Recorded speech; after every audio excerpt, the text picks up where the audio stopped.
அனைவருக்கும் வணக்கம். Hope you are all doing good. I am doing great here. Today we are in day 7 of our free spoken English course. Okay, இந்த video நான் skip பண்ணாம பார்த்தா நான் என்னென்ன கற்றுக்கலாம் அப்படின்னு நீங்கள் என்கிட்ட கேட்டிங்கன்னா இந்த வீடியோவில் நான் கடந்த காலத்தை பற்றி சொல்ல போகிறேன். அது மட்டும் இல்லாமல் 50 முக்கியமான வெர்புக்கு நான் 2 ஃபார்மில் தரப்போகிறேங்க. ஒன்று P1 and V1 and V2 form. V1 present டென்ஸுங்க, V2 past form of the verb. அது சொல்லி கொடுக்க போகிறேன். அது மட்டும் இல்லாமல் எப்படி யூ கேன் ஃப்ரேம் சென்டென்சஸ், வாக்கிய அமைப்பு முறையையும் நான் இந்த சிம்பிள் பாஸ்ட் டென்ஸுக்கு வித் எக்ஸாம்பிளோட சொல்லி கொடுக்க போகிறோம். ஸோ இந்த வீடியோ நீங்கள் ஸ்கிப் பண்ணாமல் பார்த்துட்டீங்கன்னு வச்சுக்கோங்க, இன்னிலேருந்தே யூ கேன் ஃப்ரேம் சென்டென்சஸ். அதுவும் எந்த டென்ஸில்?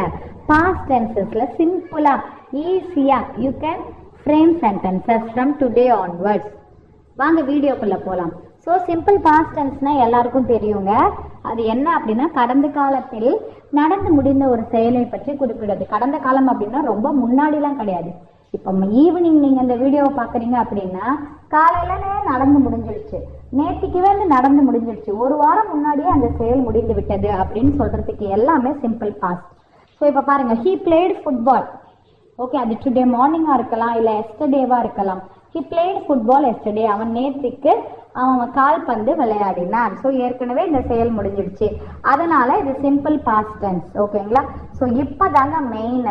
நம்மளுக்கு கடந்த காலம்னா என்னன்னு தெரியும், அது முக்கியம் கிடையாது. பட் இந்த வினைச்சொல்லை எப்படி கடந்த கால வினைச்சொல்லாக மாற்றுவது? வினைச்சொல்னா வெறுப்புங்க. இந்த வெறுப்போட பாஸ்ட் ஃபார்ம் அதை நீங்கள் ஞாபகம் வச்சுக்கிறது ரொம்ப இம்பார்ட்டன்ட். ஓகேங்களா? ஸோ பார்க்கலாம் வாங்க. நான் 50 வினைச்சொல் அப்படின்னு சொல்லியிருக்கேன் உங்ககிட்ட. நான் தமிழில் நீங்கள் உங்களுக்கு தெரியுங்க, நீங்கள் அப்படியே படிச்சுக்கோங்க. ஸ்க்ரீன்ஷாட் நான் சொல்கிற மாதிரி தான், ஸ்க்ரீன்ஷாட் எடுத்து வச்சுக்கோங்க. டைம் கிடைக்கும் போது ரிவைஸ் பண்ணுங்க. நான் இங்கிலீஷில் மட்டும் அப்படியே சொல்கிறேன் பாருங்க. கோ அப்படிங்கிறதுக்கு past form went, come came, eat ate, drink drunk, see saw. ரீடுக்கு ரீடு தாங்க, ஆனால் ரெட்டுன்னு மட்டும் சொல்லுவோம். ஓகே. ரைட்டுக்கு ரோட், ஸ்பீக் அப்படின்னா spoke, say said, tell told, make made, do did, have had, give gave, take அப்படின்னா took, get got, buy bought, bring brought, think thought, know knew, find அப்படின்னா found. I find him, நான் அவனை கண்டுபிடிச்சிட்டேன். I found him, நான் நேற்றுக்கே அவனை கண்டுபிடிச்சிட்டேன். meet met, keep kept, leave left, begin அப்படின்னா began. okay, become became, run ran, swim swam, sing sang, sit sat, stand stood. okay, sleep slept, wake woke, win won, lose lost, teach taught, learn learned ன்னு சொல்லலாம், learnt அப்படின்னு சொல்லலாம், study studied, play played, watch watched, cook cooked, wash washed, clean cleaned. Okay, to அப்படிங்கிற சவுண்டில் முடியும். கிளீனடு அப்படின்னு இழுத்து சொல்லாதீங்க, cleaned, அவ்வளோதான். Open opened, close closed, work worked, help helped, live lived, visit visited, finish finished. So see how easy it is. Okay, so next நம்ம பார்க்க போகிறது இந்த பாஸ்ட் டென்ஸில் நீங்கள் வாக்கியங்களை அமைக்க வேண்டும் இல்லையா? அதுவும் ஆங்கிலத்தில். இங்கிலீஷில் you want to frame sentences. So there is a rule for framing sentences in past tense. The structure and the rule is எப்படி வரும் தெரியுமா? subject plus verb second form plus object. அவ்வளோதாங்க, முடிஞ்சிடுச்சு. subject அப்படின்னா நீங்கள் தான், நம்ம தான், ஐ அப்படி வச்சுக்கலாம். வெர்பு மட்டும்தான் past form of the verb வருங்க. ப்ரெசன்ட் ஃபார்மில் எழுதக்கூடாது, பேஸ் வெர்ப் எழுதக்கூடாது. அந்த வெர்பை நீங்கள் என்ன பண்ணிடணும், பாஸ்ட் ஃபார்மில் மாற்றிக்கணும். அதுக்கு தான் நான் இப்போ கொஞ்ச நேரம் முன்னாடி அந்த 50 வெர்பு சொன்னேன். அது யூஸ்வலாக நம்ம டெய்லியும் செய்கிற வேலைகளோட வெறுப்புங்க. அதை நீங்கள் என்ன பண்ணிக்கணும், ஒரு நோட் போட்டு அந்த வெர்போட ப்ரெசன்ட் ஃபார்ம் பாஸ்ட் ஃபார்மை வந்து நீங்கள் எழுதி வச்சுக்கோங்க. அப்படி இல்லைன்னா நீங்கள் ஸ்க்ரீன்ஷாட் எடுத்து வச்சுக்கோங்க. நான் பாருங்கள், நான் ஆல்ரெடி சொன்ன மாதிரி நான் கிறுக்கியும் எழுதலைங்க, நான் எங்கேயுமே என்னோட ஃபேஸையும் காமிக்கல, கிளியராக ஒரு இமேஜ் கொடுத்துருக்கேன். இந்த இமேஜை வந்து நீங்கள் ஸ்க்ரீன்ஷாட் எடுத்துக்கிட்டு இன்னைக்கு டே 7 அப்படின்னு போட்டுட்டு அதுக்குள்ளே இந்த இமேஜஸ்லாம் தூக்கி போட்டுடுங்க. ஓகே, எப்போ உங்களுக்கு ஃப்ரீ டைம் கிடைக்குதோ அப்போ ஒரு ரீகாப் மாதிரி பார்த்துக்கோங்க. இப்போ டக்குன்னு ஒரு டவுட் வருது, நீங்கள் வந்து கூகுளில் போயிட்டு தேடுறதுக்கு பதிலாக இந்த ஸ்க்ரீன்ஷாட்டில் கொடுத்துருக்கிற வெர்பை நீங்கள் யூஸ் பண்ணணும்னா அதோட பாஸ்ட் ஃபார்ம் ஈஸியாக தெரிஞ்சுக்கலாம் தானே. So I am helping you in many ways. அதுக்கு நீங்கள் என்ன பண்ணணும்னா என்னோட வீடியோஸை லைக் பண்ணுங்கள், அப்போ தான் நீங்கள் மற்றவங்களுக்கு வந்து ரெக்கமெண்ட் பண்ண முடியும். Share and subscribe for my channel for more videos. சரி, நம்ம இப்போ அடுத்தது போகலாம். இப்போ வெர்போட செகண்ட் ஃபார்ம் வந்து உங்களுக்கு தெரியும், ரெகுலர் வெர்புன்னு இருக்குது, இர்ரெகுலர் வெர்புன்னு இருக்குது. இதுக்கு முன்னாடியே நான் என்னோட வீடியோவில் வந்து இந்த ரெகுலர் வெர்ப் இர்ரெகுலர் வெர்புக்கு வந்து நான் இது போட்டிருக்கேன். ரெகுலர் வெர்புனா என்ன தெரியுமா, வெறும் ஈடி மட்டும் தான் சேர்த்துக்கணும். இப்போ சொல்ல மாதிரி ஓப்பன் ஓப்பன்டு, க்ளோஸ் வந்து க்ளோஸ்டு, ப்ளே வந்து பிளேடு, வாக் வந்து வாக்குடுங்க. ஆனால் இர்ரெகுலர் வெர்பு மட்டும் என்ன ஆகிடுமா, சிங் வந்து சாங் ஆகிடும், கோ வந்து வெண்ட் ஆகிடும், ஈட் வந்து ஏட் ஆகிடும், சி வந்து சா ஆகிடும்.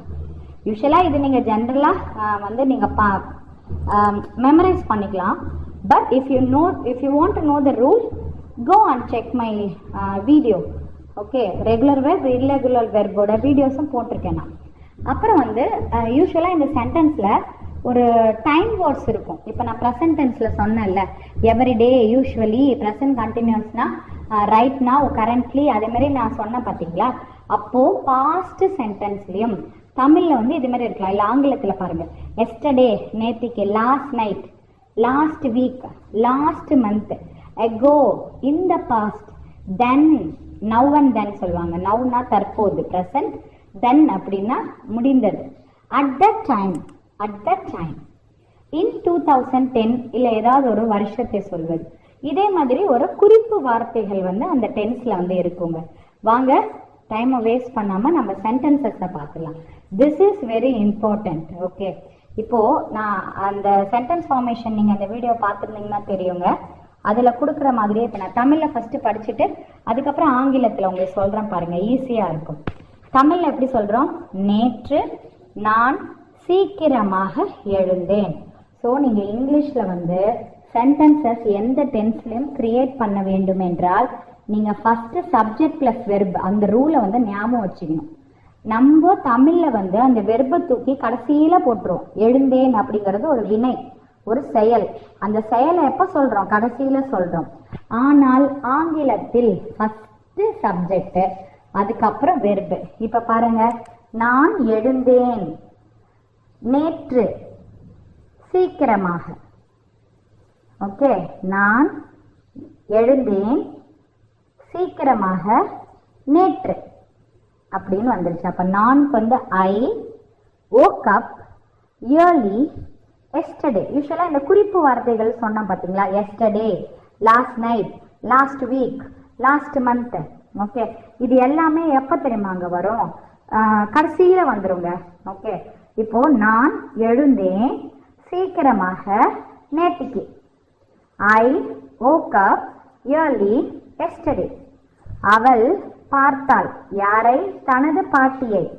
she visited, யார், தனது பாட்டியை, her grandmother. எவ்வளோ ஈஸி பாருங்க. நாங்கள் சென்றோம், subject plus verb, past form of the verb. அப்போ நாங்கள் அப்படின்னா we, சென்றோம் went, எங்கே, சந்தைக்கு, இக்கு வந்தாலே சந்தைக்கு போனேன், கடைக்கு போனேன் அப்படின்னாலே to the market, to the shop, to the school, டூன்னு போட்டுடணும். இக்குன்னா டூ, அவ்வளோதான். நாங்கள் சென்றோம் சந்தைக்கு, we went to the market.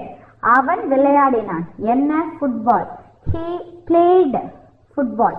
அப்போ played, ed வந்து regular verb, past form of the வெர்பை வந்து போட்டு விட்டீர்கள்.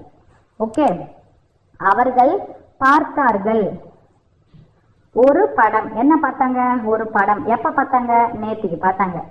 அவர்கள் பார்த்தார்கள், they watched a movie. ஒரு அப்படின்னா ஆங்கிலத்தில் ஏ சொல்லியிருக்காங்க, ஏ மூவி. இதில் வந்து ஒன் மூவி அப்படின்னு நம்ம சொல்லக்கூடாது. எண்ணிக்கையை நம்ம ஸ்பெஷலா இது வந்து 1 ஆப்பிள், திஸ் இஸ் 2 ஆப்பிள் அப்படின்ட்டு அந்த கவுண்டை பத்தி நீங்க இன்சிஸ்ட் பண்ணா மட்டும்தான் 1 2 3 அப்படின்னு சொல்லணும். இதுல பொதுவா ஒரு அப்படின்னு சொல்லும் போது யாதாங்க சொல்லணும். They watched a movie last night. நான் படித்தேன். என்ன? ஆங்கிலம் படித்தேன். எவ்வளோ மணி நேரம் படித்தேன்? 2 மணி நேரம் படித்தேன். I studied English for 2 hours. Okay, அவள் சமைத்தாள். என்ன சமைத்தாள்? இரவு உணவு சமைத்தாள். Okay, she cooked dinner. அவள் இரவு உணவு சமைத்தாள் அப்படின்ட்டு எப்படி எப்படி வந்திருக்கு பாருங்க.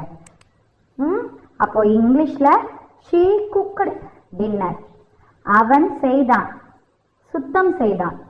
ஓகே, அவன் சுத்தம் செய்தான் வச்சுக்கோங்க. he cleaned. எதை? தனது அறையை, his room.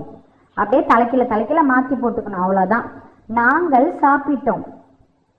ஓகே, இதுல வந்து பாஸ்ட் பர்ஃபெக்ட் டென்ஸ் வந்திருக்குங்க. we had our lunch at 1 o'clock. Okay, we ate. Okay, இந்த சென்டென்சஸ் வந்து இப்படியும் சொல்லலாம்.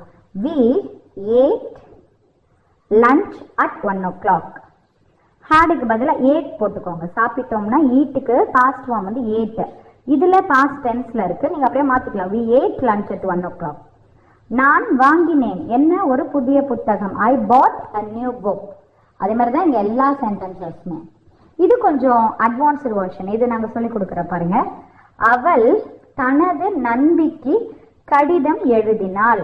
அவள் எழுதினாள். என்ன எழுதினாள்? அதுதாங்க ஃபர்ஸ்ட் வரும். என்னதான் ஃபர்ஸ்ட் வரும். கடிதம் எழுதினாள். யாருக்கு? To whom? தனது நண்பிக்கு. அப்போ அவள் she எழுதினாள் wrote கடிதம் a letter ஒரு கடிதம் a letter யாருக்கு? to her friend. She wrote a letter to her friend. I wrote a letter to my mother. Okay, அவன் முடித்தான். எதை? தனது வீட்டு பாடத்தை.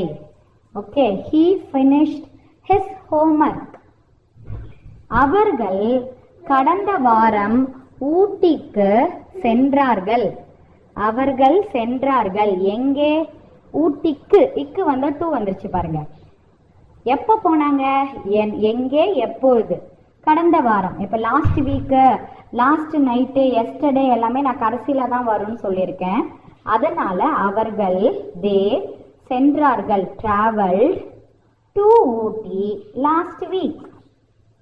நான் ஒரு அழகான தோட்டத்தை பார்த்தேன். நான் பார்த்தேன். என்ன பார்த்தேன்? ஒரு அழகான தோட்டத்தை. I saw a beautiful garden.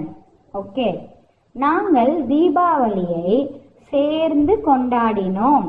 இப்போ நாங்கள் கொண்டாடினோம். எதை? தீபாவளியை. எப்படி? சேர்ந்து கொண்டாடினோம். So we celebrated Diwali together. அவள் அழைத்தாள். யாரை? தனது அம்மாவை. எப்பொழுது? நேற்று. ஓகே, SVO அதுக்கப்புறம் தான் மிச்சதெல்லாம் வரும். அவள் அழைத்தாள். யாரை? அம்மாவை தான். She called her mom yesterday. Okay, he learned a new lesson. அவன் கற்றுக்கொண்டான் ஒரு புதிய பாடத்தை. I met my old friend. நான் என் பழைய நண்பனை சந்தித்தேன். நான் சந்தித்தேன் என் பழைய நண்பனை. அப்படிதான் ஆங்கிலத்தில் வந்திருக்கு. ஸோ இந்த லாஸ்ட் 2 சென்டென்சஸ் பாருங்க. இது கொஞ்சம் long sentences. I will teach you. It is very easy. அவர்கள் அடைந்தார்கள். அடைதல்னா ரீச். ஓகே, தே அவர்கள்னா தே ரீச்டு. ஓகே, எங்க போனாங்க? எங்க சென்று அடைந்தார்கள்? ஸ்டேஷனுக்கு. On time. ஓகே, எப்போதுங்கிறது கடைசியில் வந்துருச்சு பாருங்க. They reached the station on time, சரியான நேரத்தை. ஓகே, ஆச்சரியத்திற்கு பிறகு. அப்போ சப்ஜெக்ட் இதுல என்னங்க? நான் மகிழ்ச்சியாக உணர்ந்தேன். அப்ப எப்படி தெரியுமா வரும்? நான் ஐ உணர்ந்தேன். ஃபெல்ட். எப்படி உணர்ந்தாய்? மகிழ்ச்சியாக உணர்ந்தேன். எப்போது? ஆச்சரியத்திற்கு பிறகு. நான் உணர்ந்தேன் மகிழ்ச்சியாக ஆச்சரியத்திற்கு பிறகு. I felt happy after the surprise. இப்போ நான் இந்த தமிழ் வாக்கியங்கள் கொடுக்குறேங்க. இதை நீங்கள் பாஸ்ட் டென்ஸில் மாற்றி எனக்கு கமெண்ட் பண்ணுங்க. நான் நேற்று பள்ளிக்கு சென்றேன். அதை நீங்கள் எப்படி இது பண்ணணும்னா, நான் சென்றேன் எங்கே, பள்ளிக்கு, எப்போது, நேற்று அப்படி வரும். நான் சென்றேன் பள்ளிக்கு நேற்று எனக்கு அனுப்புங்க. அவள் ஒரு புத்தகம் படித்தாள். அவன் கிரிக்கெட் விளையாடினான். நாங்கள் இரவு உணவு சாப்பிட்டோம். அவர்கள் ஒரு திரைப்படம் பார்த்தார்கள். அவர்கள் பார்த்தார்கள் ஒரு திரைப்படம் அப்படின்னு நீங்க எனக்கு இங்கிலீஷ்ல ஃப்ரேம் பண்ணி எனக்கு கமெண்ட் செக்ஷன்ல கொடுங்க. இது மாதிரி வீடியோஸ் உங்களுக்கு பிடிச்சிருந்ததுன்னா kindly like, share and subscribe my channel for more videos. Thank you very much for your support.